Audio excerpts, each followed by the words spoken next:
मिलेंगे हम तो बिछड़ेगा आंखों से काजल, मिलेंगे हम तो बिछड़ेगा आंखों से काजल।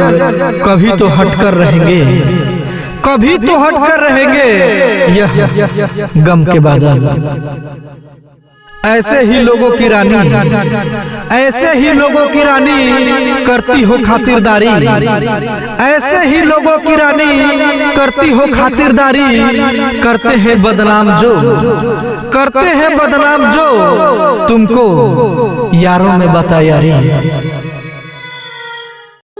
छोटे छोटे कामों पर, छोटे छोटे कामों पर जो होते रोज नीलाम, छोटे छोटे कामों पर जो होते रोज नीलाम।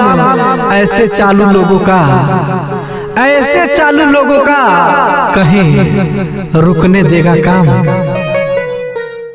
तेरी यादों के लिए बैठा हूँ, तेरी यादों के लिए बैठा हूँ, अब यही जीने का सहारा है। तेरी यादों के लिए बैठा हूँ, अब यही जीने का सहारा है। कर तू चाहे सितम जितना भी, कर तू चाहे सितम जितना भी, अब यही मेरा किनारा है। छत पर खड़ी होकर, छत पर खड़ी होकर ये जुल्फे संवारना छोड़ दो, छत पर खड़ी होकर ये जुल्फे संवारना छोड़ दो। अच्छा नहीं है, अच्छा नहीं है ये जमाना, इस जमाने में किसी का दिल बिगाड़ना छोड़ो। मोहब्बत खुल कर करो, मोहब्बत खुल कर करो, घबराया नहीं करते। मोहब्बत खुल कर करो, घबराया नहीं करते। बाहों के बंधन में आके, हाँ बाहों के बंधन में आके शर्माया नहीं करते। तुम्हारी याद आई तो, तुम्हारी याद आई तो आंखें अश्क जार हुई, तुम्हारी याद आई तो आंखें अश्क जार हुई। धड़कने दिल की फिर गमों से दो चार हुई। सच तो ये है कि उनसे बिछुड़ने के बाद, सच तो ये है कि उनसे बिछुड़ने के बाद जिंदगी बदमाजा हुई और बेकरार हुई।